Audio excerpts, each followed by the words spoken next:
Hello everyone, this is Dr. Monisha. Welcome back to my channel Self Learning.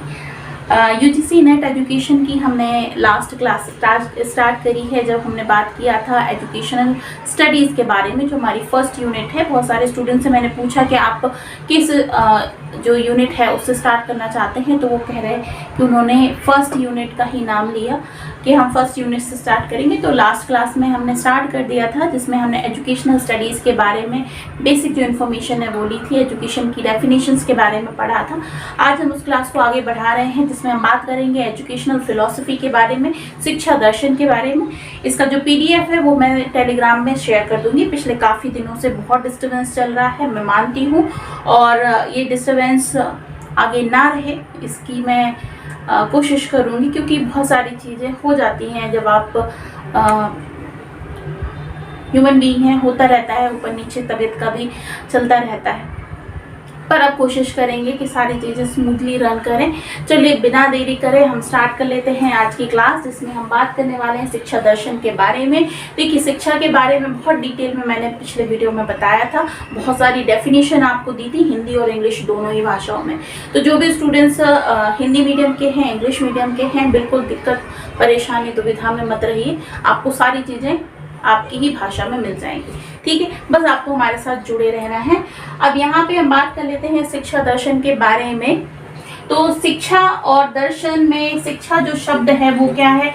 Education है, जो कि Latin भाषा के शब्द से निकला हुआ है। वैसे मैंने आपको इसके बारे में बताया था, एडुकेटम जो शब्द है उससे ही ये निकला हुआ है। और एडुकेयर एंड एडुशेयर जो कहते हैं, इसका मतलब क्या होता है? जो भी आपके अंदर है, जो आप अंदर से समझते हैं, सीखते हैं, जो आपकी शक्तियां हैं, जो अंतर्निहित शक्तियां हैं, जिनके बारे में आप अनभिज्ञ हैं। जैसे छोटा बच्चा जब पैदा होता है तो वो बोलना भी नहीं जानता, लेकिन धीरे धीरे वो बोलना सीख जाता है ना। तो वो सारी शक्तियां जो हमारे अंदर हैं, एक बहुत ही फेमस किसी का शेर था जिसमें ये लिखा गया था, जो पत्थर है उसमें अपने आप पहले से ही मूर्ति विद्यमान होती है। जो मूर्तिकार होता है ना, वो तो केवल ऊपर से चढ़ी हुई धूल को या ऊपर से चढ़ी हुई परतों को हटाता है। ठीक है, तो मूर्तिकार कौन हो जाता है? शिक्षक। और जो पत्थर है वो है एक जो आपका स्टूडेंट होता है वो। तो मूर्तिकार क्या करता है? केवल ऊपर चढ़ी हुई परतों को हटाता है और अपने आप ही एक बहुत ही प्यारी सी मूर्ति निकलकर बाहर निकल आ जाती है ना। तो शिक्षा का मायना असली में यही है, बाहर से कुछ सिखा देना, बाहर से कुछ याद करा देना, इंफॉर्मेशंस की दुकान खोल कर रख देना, यही एक एजुकेशन नहीं है। आपकी जो खुद की आपकी रुचि है, खुद की आपकी जो शक्तियां हैं, उसको बाहर निकाल के लाना, निखार के लेकर आना, ये होता है शिक्षा। तो बाहर से अंदर से बाहर की ओर निकाल के लाना शिक्षा है। ठीक है, शिक्षा जो हिंदी में कहा जाता है वो शिक्ष धातु से बना हुआ है, और शिक्ष धातु जो है उसका अर्थ ही होता है आपको कुछ सिखा देना, सिखाना। ठीक है, अब शिक्षा की काफ़ी सारी डेफिनेशंस हमने आपको उस दिन बताई थी, और ये डेफिनेशन जो है वो फ्रॉवेल की है। आपको टेलीग्राम चैनल से ज्वाइन हो जाना है। टेलीग्राम में आपको ये सारी डेफिनेशंस मिल जाएंगी। बहुत सारी डेफिनेशन है, सबको मैं यहाँ नहीं नोट कर रही हूँ, आप उसमें जाकर देख सकते हैं। शिक्षा वह प्रक्रिया है जिसके द्वारा बालक की जन्मजात शक्तियाँ बाहर निकलती हैं। ऐसा ही कुछ बहुत सारे अलग अलग फिलोसोफर्स ने कहा है कि अंतर्निहित शक्तियों को बाहर निकालना, आप पहले से ही जो जानते हैं उसको बाहर निकालना, आपकी खुद की खूबियों से आपको वाकिफ कराना, यही शिक्षा है। ठीक है, तो शिक्षा वह प्रक्रिया है जिसके द्वारा बालक की जन्मजात शक्तियां बाहर निकल कर आती हैं। ठीक है, अब बात कर लेते हैं दर्शन की। दर्शन क्या होता है? देखिए, दर्शन क्या होता है इसके बारे में बात कर लेते हैं। दर्शन क्या है? तो देखिए, एक छोटा सा एक मैं एग्जांपल आपको बताती हूँ। दर्शन का अर्थ हिंदी में तो कहते हैं दृष्ट धातु से बना हुआ है, जिसका अर्थ होता है देखना। और इंग्लिश में अगर बात की जाए फिलॉसफी, तो फिलॉस और सोफिया दो शब्दों से मिलकर बना है, जिसका अर्थ होता है ज्ञान के प्रति अनुराग। मतलब जो ज्ञान है उसके प्रति आपका प्रेम हो। अनुराग का अर्थ होता है प्रेम। तो ज्ञान के प्रति अनुराग का अर्थ ही होता है कि आप कुछ भी विषय बारे में जानते हैं, समझना की कोशिश करते हैं, उसको ज़्यादा से ज़्यादा अपने अंदर समाहित करना चाहते हैं, उसकी परत दर परत खोलना चाहते हैं। एक्चुअल में जो ज्ञान है उस तक आप पहुंचना चाहते हैं, इसको कहा जाता है दर्शन। ठीक है।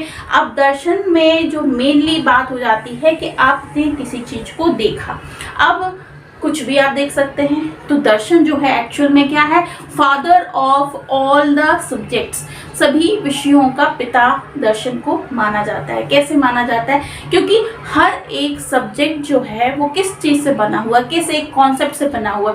आपने अगर हम जूलॉजी लें, बॉटनी लें, फिजिक्स लें, मैथमेटिक्स लें, कुछ भी लें, तो वो किससे बना हुआ, उसके पीछे कॉन्सेप्ट क्या है कि प्रॉब्लम आई, प्रॉब्लम समझी गई, प्रॉब्लम का सॉल्यूशन निकाला गया, उस प्रॉब्लम के बारे में और ज़्यादा डिस्कशन किया गया, उसके जितने भी पक्ष हो सकते हैं, जितनी शाखाएं हो सकती हैं, उनके बारे में डिस्कशन किया गया, और उसके बाद उस प्रॉब्लम का जब हल निकल आया तो उसे लिपिबद्ध कर दिया गया कि आगे आने वाले विषय में, आगे आने वाले समय में अगर वो प्रॉब्लम किसी और के सामने भी आती है तो उसका ये अर्थ है। तो यही तो दर्शन है कि मतलब आप पहले प्रॉब्लम को समझें, प्रॉब्लम है तो उस प्रॉब्लम का क्या सॉल्यूशन हो सकता है, इसके पहले उस प्रॉब्लम के बारे में किसने बात करी थी, क्या बात करी थी, वो तर्क संगत थी या नहीं थी, यही कॉन्सेप्ट से दर्शन कहलाता है। दर्शन कोई एक विषय नहीं है कि ये एक दर्शन है, दर्शन एक विचार है। आपके अंदर अगर किसी भी विचार को देखकर कुछ जिज्ञासा उत्पन्न होती है, आप उसके बारे में और अधिक जानने की कोशिश करना चाहते हैं, तो आप दार्शनिक हैं। दार्शनिक किसे कहते हैं, तो जो व्यक्ति ज्ञान को प्राप्त करने तथा नई नई बातों को जानने के लिए रुचि प्रकट करता है, जो कभी संतुष्ट नहीं होता, उसे दार्शनिक कहा जाता है। अब यहाँ पर ये संतुष्ट नहीं होने की बात ये प्लेटो ने कही थी दार्शनिक की परिभाषा देते हुए। दर्शन की भी काफ़ी सारी डेफिनेशन है, हिंदी में, इंग्लिश में, दोनों में ही मैं शेयर कर दूंगी टेलीग्राम पर, आप ज्वाइन हो जाइएगा, देख लीजिएगा, ठीक है। अब यहाँ पर ये कहा गया है, जो व्यक्ति ज्ञान को प्राप्त करने के लिए, नई नई बातों को जानने के लिए हमेशा कोशिश करता रहता है, रुचि प्रकट करता है, और जो कभी संतुष्ट नहीं होता। ऐसा नहीं है कि मुझे किसी प्रॉब्लम में मैं उलझ गई, दूसरा व्यक्ति आया और उसने मुझे किसी चीज़ का आंसर दे दिया जो उसने सोचा था, जो उसने समझा था, और मैं संतुष्ट हो गई। नहीं, मैं तब तक संतुष्ट नहीं होंगी अगर मैं दार्शनिक हूँ, जब तक वो प्रॉब्लम का सॉल्यूशन मेरे अकॉर्डिंग सही नहीं आता है, ठीक है ना। तो ये हो जाता है दर्शन, ठीक है। अब हमें क्योंकि दर्शन पढ़ना है और हम एक्चुअल फिलॉसफी, पूरी फिलॉसफी को नहीं जानना चाहते, हमें बात करनी है सिर्फ किसकी, एजुकेशनल फिलॉसफी की बात करनी है। दर्शन की कितनी विधाएं हैं इसके बारे में बात करनी है। तो चलिए फटाफट से देख लेते हैं कि दर्शन कितने भागों में डिवाइड किया गया है, किस तरीके से दर्शन हमको आगे पढ़ना है, ठीक है। चलिए अब बात कर लेते हैं हम दर्शन की। तो जो हमें पढ़ना है वो क्या पढ़ना है, एजुकेशनल फिलॉसफी पढ़ना है, लेकिन हमें उससे ये समझ में आना चाहिए कि कितने प्रकार होते हैं दर्शन की, ठीक है। तो बेसिकली दर्शन अगर हम बात करते हैं तो दो तरह के दर्शनों की बात की जाती है। एक हो जाता है हमारा भारतीय परिप्रेक्ष्य में जो दर्शन है, इंडियन फिलॉसफी। दूसरा हो जाता है पाश्चात्य दर्शन, जो कि कहलाती है वेस्टर्न फिलॉसफी, ठीक है। आपकी जो सिलेबस है उसमें दोनों ही फिलॉसफीज आपको पढ़नी है, अलग अलग कुछ दर्शन आपको पढ़ने हैं, कुछ उसमें से नहीं पढ़ने हैं, ठीक है। तो हम केवल उतना ही पढ़ेंगे, बहुत ज़्यादा डीप में हमें नहीं जाना है दर्शन में, क्योंकि वो हमारा सब्जेक्ट नहीं है। हमारा टोटल फिलॉसफी, प्योर फिलॉसफी हमको यहाँ पर नहीं पढ़नी, ठीक है। तो जितना ज़रूरत है उतना ही हम पढ़ेंगे और फिर उसके बाद इसके क्वेश्चन सॉल्व करेंगे। तो भारतीय दर्शन और हो गया आपका पाश्चात्य दर्शन यानी इंडियन फिलॉसफी, और दूसरा आ जाता है वेस्टर्न फिलॉसफी। तो भारतीय दर्शन की अगर बात करें, इसके बाद इसका डिटेल भी हम पढ़ेंगे, है ना। अभी मैं आपको सिर्फ दर्शन के नाम बता रही हूँ कि भारतीय दर्शन में कौन कौन से हैं।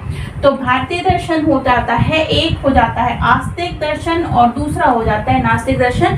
ये दो दर्शनों में बटा हुआ है भारतीय दर्शन, आस्तिक दर्शन, नास्तिक दर्शन। वैसे अगर हिंदी में बात की जाए तो आस्तिकता और नास्तिकता की बात की जाए, जो ईश्वर में मानते हैं वो आस्तिक और जो ईश्वर में नहीं मानते हैं वो नास्तिक। लेकिन जब हम दर्शन की बात कर लेते हैं तो यहाँ पर आ जाता है आस्तिक दर्शन है जो वेदों को मानता है, वेदों की प्रामाणिकता को मानता है, वो है आस्तिक दर्शन। और जो वेदों को नहीं मानता, मतलब वेदों की प्रामाणिकता को सत्य नहीं मानता, वो हो जाता है नास्तिक दर्शन, ठीक है। यहाँ पर ईश्वर से संबंध यहाँ पर नहीं है, किससे संबंध है, वेद से संबंध है, ठीक है। तो वेदों को जो माने वो आस्तिक दर्शन। तो कौन कौन से हैं आस्तिक दर्शन, हो जाता है। पहला आ जाता है सांख्य दर्शन, दूसरा आ जाता है न्याय दर्शन और तीसरा आ जाता है मीमांसा दर्शन। ठीक है, इनके भी कुछ और भाग में विभाजित उनको किया गया है, इसको डिटेल हम फर्दर अभी पढ़ेंगे इसके बाद। तो सांख्य दर्शन पहला, दूसरा हो जाता है न्याय दर्शन और तीसरा हो जाता है मीमांसा दर्शन आस्तिक दर्शन के अंतर्गत। दूसरा अब नास्तिक दर्शन, जो वेद को नहीं मानते है ना, तो वेद को जो नहीं मानते हैं वो कौन कौन से हैं?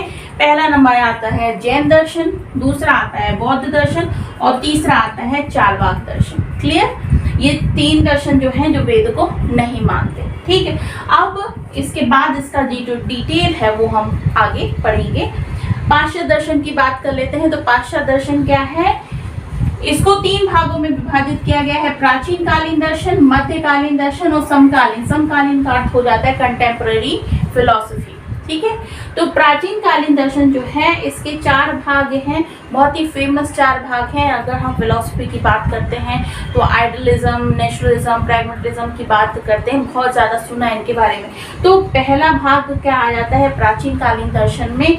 आइडियलिज्म यानी कि आदर्शवाद, दूसरा प्रकृतिवाद जिसको कहा जाता है नेचुरलिज्म, तीसरा हो जाता है यथार्थवाद जिसको कहा जाता है रियलिज्म, फिर आता है प्रयोजनवाद जो कि कहलाता है प्रैग्मेटिज्म।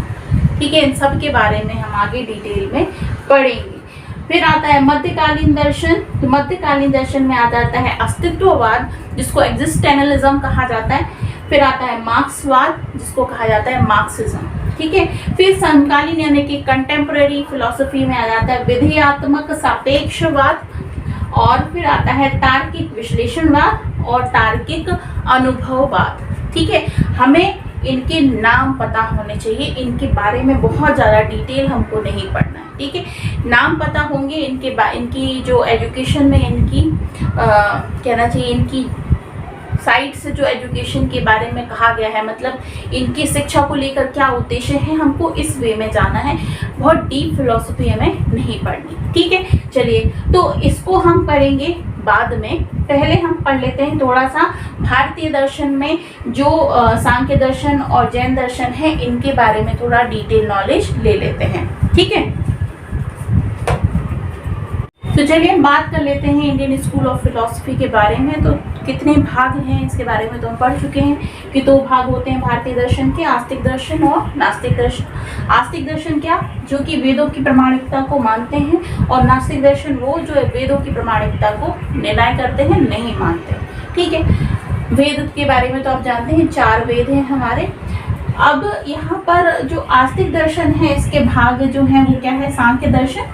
सांख्य दर्शन जो है, ठीक है, इसको भी 2 पार्ट में अगर आप डिवाइड करें, डिवाइड नहीं करें, 2 भाग मान लीजिए आप, सांख्य दर्शन और दूसरा हो जाता है योग दर्शन। बहुत ही सिमिलर हैं, इतने सिमिलर हैं कि इनको जुड़वा बहनें भी कहा जाता है। ये दोनों ही जुड़वा बहनें मानी जाती हैं, सांख्य दर्शन और योग दर्शन में। इसके बारे में जब हम डिटेल में पढ़ेंगे तो मैं आपको बताऊंगी कि कितने सिमिलर हैं।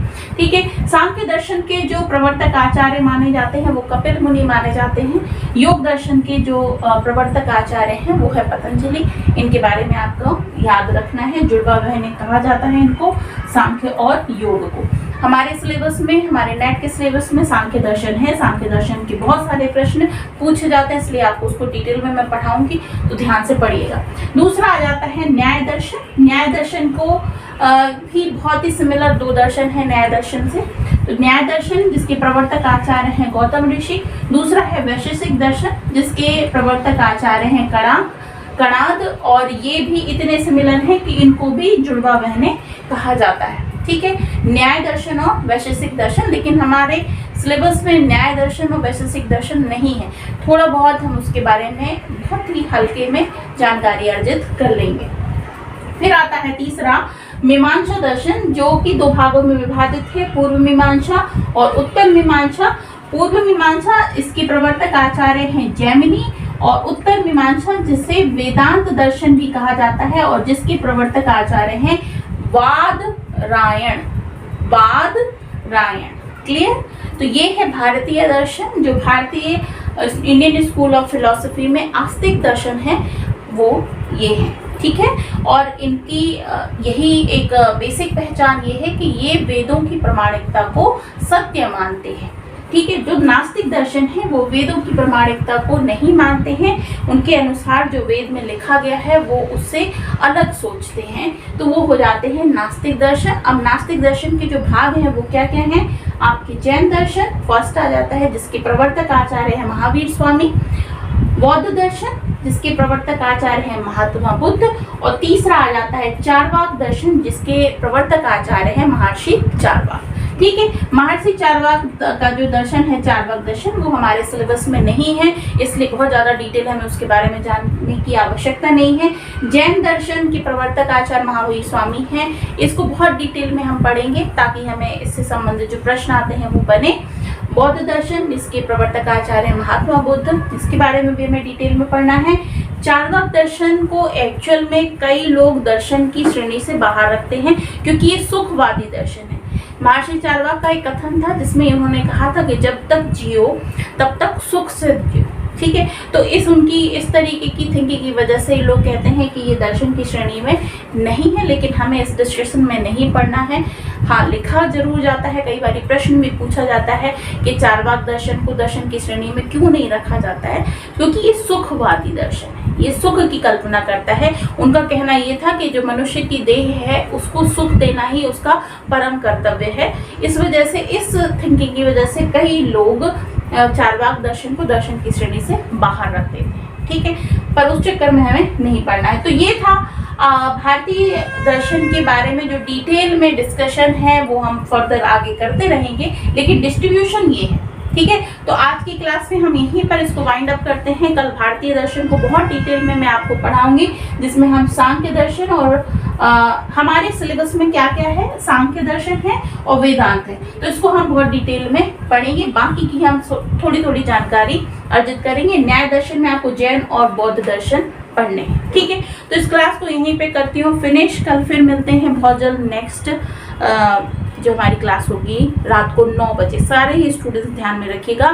जो एजुकेशन की क्लास हमारी होगी वो रात को 9 बजे होगी, जब मैं आपको प्रीमियर में क्लास दूंगी, जब बोर्ड में पढ़ाऊंगी। और अगर हम पीपीटी के माध्यम से पढ़ रहे हैं तो हमारी लाइव क्लास होगी। ठीक है, कोई टेंशन आपको नहीं लेनी है, आपको दोनों के ही नोट्स मिल जाएंगे टेलीग्राम चैनल पर। ठीक है, तो ज़्यादा परेशान होने की ज़रूरत नहीं है। कोशिश मैं यही करूँगी कि अब से रेगुलर क्लासेस हों, क्योंकि